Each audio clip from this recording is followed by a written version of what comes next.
नमस्कार, बहुत स्वागत है आपका। आप देख रहे हैं आपकी आवाज और मैं हूं आपके साथ मृदुल शर्मा। आज बात करेंगे उस सियासी घमासान की जो 1 साल से जारी है। यही महीना था, मध्य प्रदेश में सियासी हलचल तेज हो रही थी। विधायकों को होटल्स में रखा जा रहा था। नतीजा, कांग्रेस की कमलनाथ सरकार की विदाई हो गई। बीजेपी सरकार में जरूर आई, लेकिन कांग्रेस ने सौदेबाजी से सरकार बनाने के आरोप लगाकर जमकर घेरा। वही सिलसिला आज भी जारी रहा। कांग्रेस ने 1 साल बाद इसे लोकतंत्र सम्मान दिवस के रूप में मनाया। हालांकि बीजेपी के हमले भी कम नहीं हुए। सीएम शिवराज से लेकर सिंधिया तक विधायकों, मंत्रियों ने भी कांग्रेस को आड़े हाथों लिया। यानी 1 साल बाद भी सियासी बयानबाजी जारी रही। चर्चा करेंगे इस मुद्दे पर। खास मेहमान हमारे साथ जुड़ेंगे, उससे पहले रिपोर्ट देखिए। प्रदेश में हो रहे चौतरफा विकास से डर के बीजेपी ने जन आदेश को नकारते हुए सौदे की सरकार बनाई। सचमुच में बहुत खास दिन है। ठीक 1 साल पहले कमलनाथ की अगुवाई वाली कांग्रेस सरकार की एमपी से विदाई हुई। उस दिन को याद करते हुए कांग्रेस ने प्रदेश सम्मान दिवस मनाया। पूर्व सीएम कमलनाथ ने साफ किया कि हमने लोकतंत्र का सम्मान किया और आरोप लगाया कि बीजेपी ने खरीद फरोख्त कर सरकार बनाई। विपक्ष ने मध्य प्रदेश के माथे पर कलंक लगाते हुए सौदे की सरकार बनाई और संविधान की आत्मा को मारने का कार्य किया। हमने सौदेबाजी नहीं की और इस्तीफा देकर लोकतंत्र के सम्मान को बचाए रखा। कांग्रेस और कमलनाथ के हमले का जवाब देते हुए सीएम शिवराज ने इस दिन को खास बताया और कहा कि प्रदेश को तबाह करने वालों को इसी दिन हटाया था, तो सिंधिया भी अपने चिर परिचित अंदाज में बरसे। सचमुच में बहुत खास दिन है। प्रदेश को तबाह और बर्बाद करने वाली और भ्रष्टाचार के नित्य नए रिकॉर्ड स्थापित करने वाली कमलनाथ सरकार को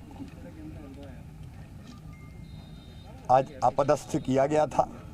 इतनी चिंता इन लोगों को अब हो रही है जो चिंता उस समय में नहीं थी, ना जनता की, ना प्रदेश की, ना किसी विषय की। 100 चूहे खाकर जैसे हज पे बिल्ली निकलती है, आज वो स्थिति मध्य प्रदेश की हो गई है। जो इबारत पे लिखी गई बात भी जो पहचान न पाए, उनके बारे में और उन दल के बारे में जितना हम कहें वो कम है। कांग्रेस ने लोकतंत्र के सम्मान में कई कार्यक्रम किए। राजधानी से लेकर कई जिलों में तिरंगा यात्रा निकालकर संदेश देने की कोशिश की गई। उधर सीएम हाउस में उन विधायकों को भोज कराया गया जो कांग्रेस छोड़ बीजेपी में शामिल हुए। पूर्व मंत्री पीसी शर्मा ने इसे लेकर भी बीजेपी पर हमला बोला। एक बार फिर मुख्यमंत्री शिवराज जी अपना नमक खिला रहे हैं उन लोगों को जिन्होंने कांग्रेस की सरकार को तोड़ा था, कि कहीं फिर से दल बदल न हो जाए और लोग वापस कांग्रेस में आ जाए। कांग्रेस के हमलों का सिलसिलेवार तरीके से जवाब देने के लिए मंत्रियों ने मोर्चा संभाला और आज के दिन को खास बताया तो कांग्रेस की सरकार को धोखेबाज। कमलनाथ की सरकार को गिरे आज 1 साल हुआ। ज्योतिरादित्य सिंधिया जी ने कमलनाथ को बहुत चेताया, कांग्रेस को बहुत चेताया कि जो जनता से वादे किए वो पूरे करो, और नहीं तो जनता में किस मुंह से हम जाएंगे। क्या ये तो कांग्रेस शुरू से करती आई है, कोई घोषणा और वादे पूरे करने के लिए होते हैं क्या? आज का दिन बड़ा महत्वपूर्ण दिन रहा है मध्य प्रदेश में। 20 तारीख, जहां झूठी कमलनाथ जी की सरकार आज के दिन गई थी और सत्य की सरकार शिवराज सिंह जी की आई थी। 15 महीने की सरकार के गिरने के बाद से कांग्रेस के हमले रुके नहीं हैं। कांग्रेस ने उपचुनाव में भी खरीद फरोख्त का मुद्दा उठाया था, लेकिन उसे सफलता नहीं मिली। उधर बीजेपी भी कमलनाथ को फेल बताने में पीछे नहीं है। जाहिर है 1 साल हो चुका है, लेकिन सियासी घमासान अब भी जारी है। ब्यूरो रिपोर्ट, जी मीडिया।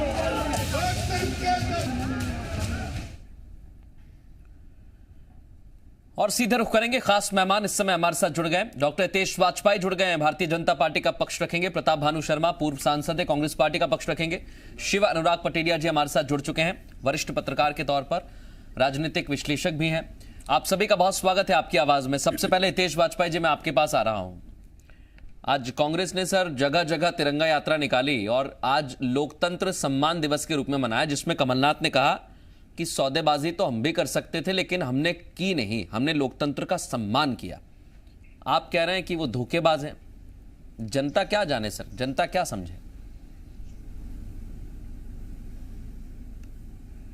देखिए, जनता तो समझ चुकी है जो समझना है, और इसलिए उपचुनाव में नतीजे भी आ गए और एफआईआर भी दर्ज हो गई है। ईओडब्ल्यू में केसेस हैं, केंद्र में एफआईआर, सीबीडीटी के छापे हैं। अभी पटेरिया साहब तो आपको सारी जानकारी दे देंगे।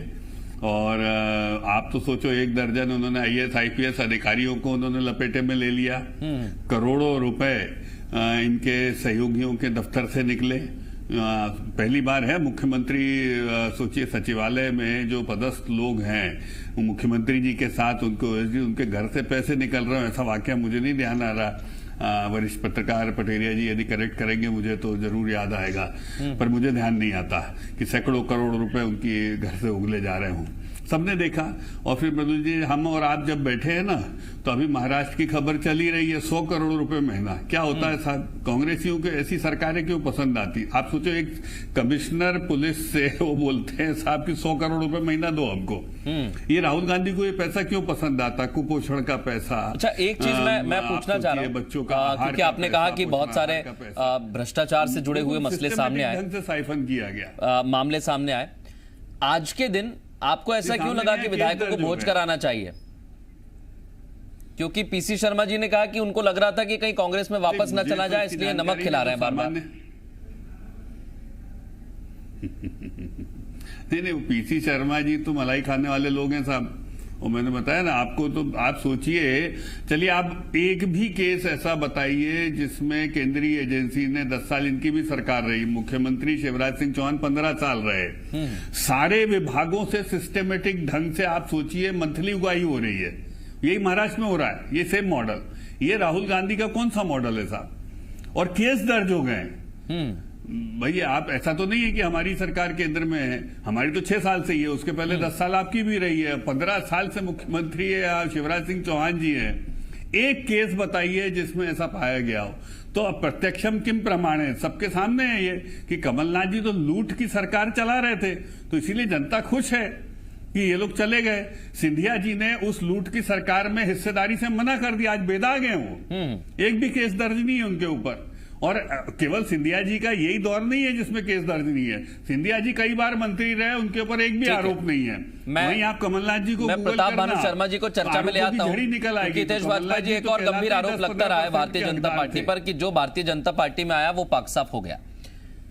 प्रताप भानु शर्मा जी, आप कह रहे हैं कि उन्होंने सौदेबाजी की, वो कह रहे हैं सौदेबाजी तो मुख्यमंत्री के कार्यालय में हुई है, उन अधिकारियों ने की है जो मुख्यमंत्री के साथ काम कर रहे थे। फिर सौदेबाज कौन हुआ? सौदेबाजी तो भारतीय जनता पार्टी, शिवराज सिंह और उनके एंड कंपनी ने की थी। और जिस तरह से 30-35 करोड़ रुपए में एक विधायक को खरीदा गया, एक मंत्री को लालच दे के फिर से मंत्री बनाया गया, क्या सबूत और ये कहते हैं कमलनाथ जी की सरकार में, कमलनाथ सरकार थी, भ्रष्टाचार था। तो उन लोगों को, भ्रष्ट लोगों को इनने मंत्री क्यों बनाया? कोई सबूत ही नहीं, क्यों अपनी पार्टी में लिया? क्या बीजेपी के लॉन्ड्री में आकर या उनके गंगा जल में नहाकर वो लोग पाक साफ हो गए? इसका तो जवाब हितेश वाजपेयी जी दे दें। अच्छा, प्रताप भानु जी, एक छोटा सवाल है मेरा, फिर आप कंटिन्यू करिएगा। सबूत बता दीजिए। मैं एक चीज जोड़ना चाह रहा हूं, क्योंकि चुनाव के दौरान हमने देखा, उपचुनावों के दौरान, प्रताप भानु शर्मा जी देखिए, लगातार मेरी चर्चा आपसे होती रही है और हम हर एक खबर दिखाते हैं। आपने जिस तरीके से चुनाव प्रचार किया, वहां कुछ पंपलेट छपवाए गए थे, आपको याद होगा सर, कि ऐसा ऐसा पैसा लिया है, इतना इतना पैसा लिया, ये कांग्रेस की तरफ से छपवाया गया था। लेकिन भारतीय जनता पार्टी कह रही है कि जनता ने उसे नकार दिया। फिर सबूत क्या है आपके पास?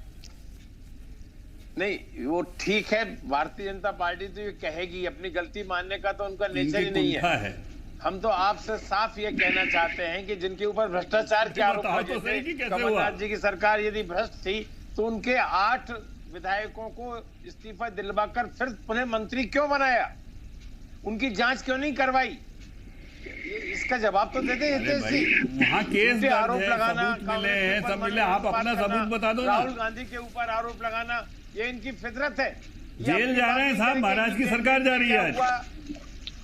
ये नहीं कहेंगे ई टेंडरिंग में क्या हुआ, पीडब्ल्यूडी के घोटाले में क्या हुआ, पीएचई घोटाले में क्या हुआ? सर केस दर्ज है और कमलनाथ जी जेल जाएंगे। पीएचई मंत्री तो, अरे सुनो तो आप, दूसरी मृदुल जी सुनिए। हाँ मैं सुन रहा हूँ। कहते हैं कि ईओडब्ल्यू में इन्होंने मुकदमे रजिस्टर किए हैं, जो ज्योतिरादित्य सिंधिया के खिलाफ भू माफिया का मुकदमा रजिस्टर किया था ईओडब्ल्यू में शिवराज सिंह की सरकार में, उसका क्या हुआ?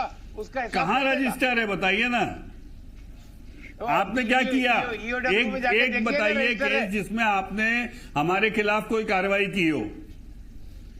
नहीं, वो कार्रवाई तो चली रही थी, इसी से तो घबरा गए आप। एक केस बता दीजिए। सौदेबाजी की सरकार बना दी ये। अरे क्या चल रही थी कार्रवाई? अच्छा चलिए, मुख्यमंत्री शिवराज सिंह चौहान जी के खिलाफ एक केस बता दीजिए दर्ज हो। एक सेकंड मैं वापस आ रहा हूं। देखिए, आरोप प्रत्यारोप लगाएंगे, क्या होता था? आरोप और आपत्तियां लोकतंत्र में लगती हैं, ये हितेश जी आप भी जानते हैं और प्रताप भानु शर्मा जी आप भी जानते हैं।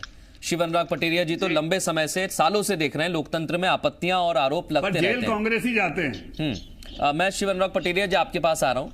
आज के दिन को कोई खास बता रहा है, कोई लोकतंत्र सम्मान दिवस बता रहा है, लेकिन अगर देखा जाए तो कांग्रेस भी ये बताने की कोशिश में है। बात कमलनाथ जी आज भी नहीं है।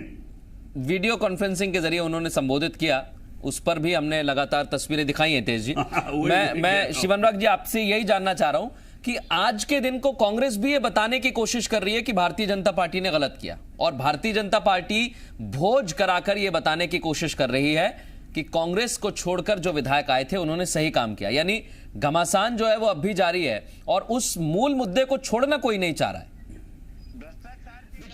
राजनीति की खुसूसियत यही होती है कि सारी चीजों को आप अपने पक्ष में ले जाने की कोशिश करते हैं। पहले मैं कांग्रेस की बात करूंगा। कांग्रेस ने आज लोकतंत्र सम्मान दिवस, बचाओ दिवस क्या किया, लेकिन सबसे बड़ी बात है एक पैदल मार्च करने वाले थे कांग्रेसी, क्यों नहीं कर पाए? तिरंगा यात्रा निकालनी थी, क्यों नहीं निकाल पाए?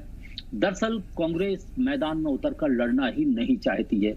इसके पहले ट्रैक्टर एक रैली निकालने वाले, विधानसभा को घेरने वाले थे, हुजूर हाथ में खिलौना ट्रैक्टर लेकर महात्मा गांधी के यहाँ पहुंच गए थे उसी मिंटो हॉल में। सबसे बड़ी बात है कांग्रेस को सिर्फ बातों से निकलकर, ट्विटर से, फेसबुक से निकलकर, बयानों से निकलकर मैदान में उतरना चाहिए।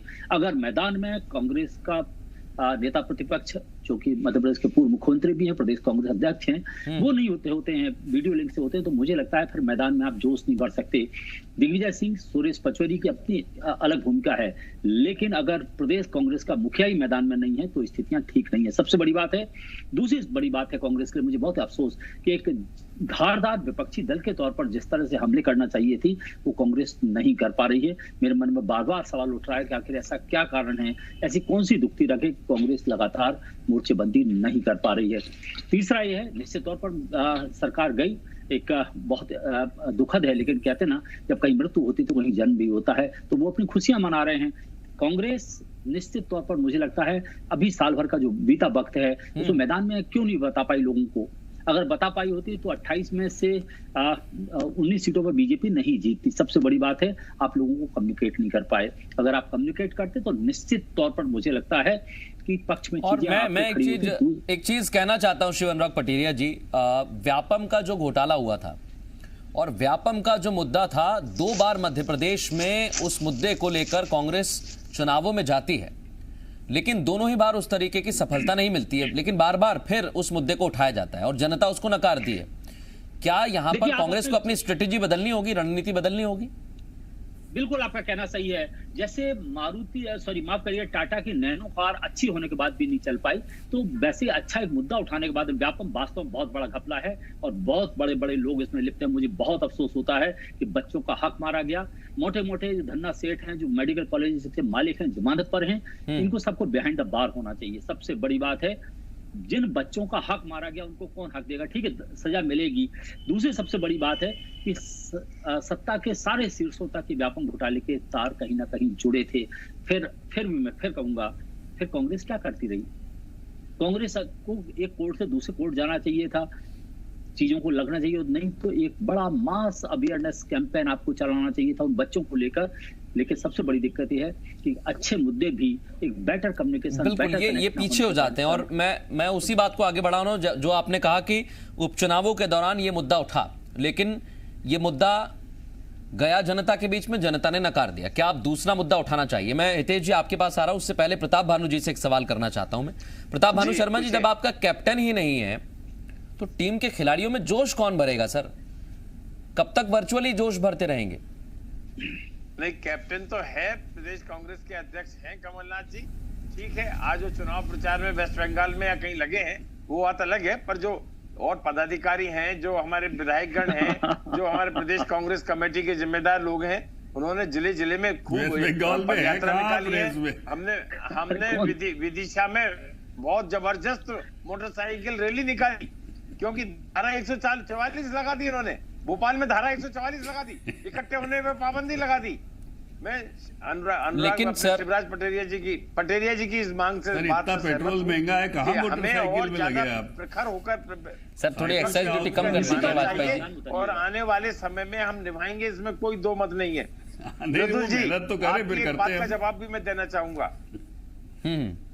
आपने ये कहा कि उपचुनाव में हम ये मुद्दा लेकर गए व्यापम वाला। हम तो कह रहे 2018 के चुनाव में व्यापम मुख्य मुद्दा था, जनता ने इसीलिए बीजेपी को रिजेक्ट किया था। 170 एमएलए से घटकर 107 एमएलए पे आ गए थे, पर जब बीजेपी के नेताओं ने, मोदी ने, ठीक है, मैं हितेश जी को चर्चा में ले आता हूं, कुछ कहना भी चाह रहे हैं हितेश जी। केसेस खुलने लगेंगे। थोड़ा वैट और एक्साइज ड्यूटी कम करने के साथ अपना जवाब दीजिए। देखिए मेरा कहना है, ये लोग बातें करते हैं पेट्रोल की, डीजल की, घूमते मोटरसाइकिल पे और हवाई जहाज में उससे नीचे चल ही नहीं पाते, जो पटेरिया जी कह रहे हैं। ये सड़क पे उतरते तो कोई भाई विपक्ष का काम होता है, वे हम थोड़ा ना विपक्ष का काम करने लग जाएंगे। फिर भाई आपने सरकार बना ली, बहुत अच्छी बात, मुबारक हो। उसके बाद संभाल नहीं पाते हो, घर नहीं संभाल पाते हो। आपके ये एमएलए तो छोड़ के भाग गए ना, रोज उनको कहते थे आप सिंधिया जी को रोज कहते थे सड़क पे उतर जाओ, वो बोलते साहब किसानों का कर्जा माफ कर दो, झूठ मत बोलो उनसे, तो बोले साहब सड़क पे उतर जाओ। वो बोलते थे फसल बीमा योजना जो चल रही है उसके अंतर्गत ठीक से आप गुना और आसपास के क्षेत्रों का सर्वे हो जाए, तो आप बोलते नहीं साहब सड़क पे उतर जाओ। वो बोलते साहब मेरे गुना, ब्यावरा, राजगढ़, यहाँ जो गरीब लोग हैं उनके लिए कुछ मेडिकल कॉलेज वॉलेज कुछ पैसा दे दो, तो आप उनसे बोलते थे नहीं साहब सड़क पे उठ जाओ। तो सारा हम सलमान, कटरीना और छिंदवाड़ा के लिए हमने रिजर्व कर दिया है। तो एक तरफ नकुलनाथ, एक तरफ बकुलनाथ और बीच में कमलनाथ। तो ये क्या है साहब? ये तो तमाशा है ना। और मैं फिर कह रहा हूँ आपको, ये पैटर्न है कांग्रेस का साहब। कांग्रेस के सब लोग या तो जमानत पे हैं, लेकिन आप भी इस मुद्दे को हितेश जी आगे और ले जाना चाहते हैं। में आज आप देख लो 100 करोड़ रुपए महीना, कैन यू इमेजिन? नहीं, वो तो तस्वीर हम देख ही रहे हैं सर, अलग अलग प्रदेशों से। और हमारे पास तो अंदर खाने ये भी जानकारी है वाजपेयी जी की कौन कहां पर नजर रख रहा है। आपको याद होगा सर, कल पूरे देश भर में सीबीआई ने औचक निरीक्षण किया। एग्जैक्टली। नहीं, बहुत सारे उपक्रम है जहां पर छापा तो नहीं, निरीक्षण किया है, यानी दस्तावेज चेक करने के लिए सीबीआई की टीम पहुंची है। तो ऐसा ना समझे कि राज्यों में अगर सब कुछ ठीक चल रहा है, दूर से ऐसा दिख रहा है, तो एजेंसियों को नहीं पता चलता, सब कुछ पता चलता है, धीरे धीरे सामने भी आता है। मृदुल भैया, इनको किसी ने मना किया था 10 साल का? भाई ये सोच रहे हैं ये चोरी भी करें और भाजपा की सरकार है तो हम पकड़े भी ना, क्योंकि ये बोलेंगे कि भाजपा की सरकार। और क्यों नहीं पकड़ेंगे? एक छोटा कमेंट, उसके बाद पटेरिया जी करो तो सही तुम। प्रताप भानु शर्मा जी 30 सेकंड में जवाब दीजिए सर। सर देखिए, कई जगह छापे तो पड़े और आपकी सरकार के दौरान ही सर कुछ ऐसी जगह पर छापे पड़े, मैं नाम नहीं लेना चाह रहा, लेकिन आप खुद जानते हैं सर, भोपाल में बड़ा पॉश इलाका है सर, न्यू मार्केट के पास, वहां पर पुलिस की टीम पहुंची, क्या हुआ?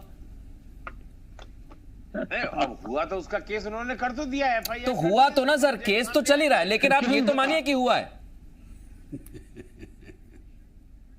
क्या माने इसमें? मानने वाली क्या बात है?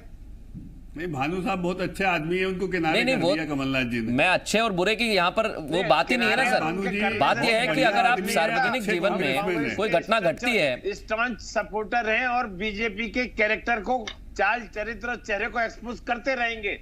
नहीं बिल्कुल सर, आप करिए, और हम तो कहते हैं कि दमदार तरीके से करिए। आखिरी कुछ कहना चाह रहे हैं पटेरिया जी? एक सेकंड, प्रताप भानु जी और वाजपेयी जी कुछ कहना चाह रहे हैं, पटेरिया जी कहिए। भ्रष्ट जनता पार्टी है। देखिए, मुझे लगता है मृदुल जी के घर को लगा दी आग, घर के चिरागों ने। आप लोकतंत्र बचाएं, लोकतंत्र का सम्मान करें, आप अपने लोगों को संभाल नहीं पाए और दोस्त दूसरों को दे रहे हैं। सबसे पहले अपने घर को ठीक ठाक और दुरुस्त करिएगा। अभी भी मध्य प्रदेश में ठीक नहीं है। प्रताप भानु जैसे बहुत ही सीनियर कद्दावर ब्राह्मण नेता को क्या कमलनाथ जी ने जगह दी? नहीं दी। मुझे लगता है सुरेश पचौरी ब्राह्मण नेता को जगह दी, नहीं दी। सबसे बड़ी बात है बिल्कुल, जिसको जो जगह मिलनी चाहिए वो कांग्रेस पार्टी में मिले और विपक्ष की भूमिका भी उसी रफ्तार के साथ निभाएं, उसी दमदारी के साथ निभाएं, यही आशा हम भी करते हैं। बहुत शुक्रिया आप तीनों का हमसे खास चर्चा में शामिल होने के लिए।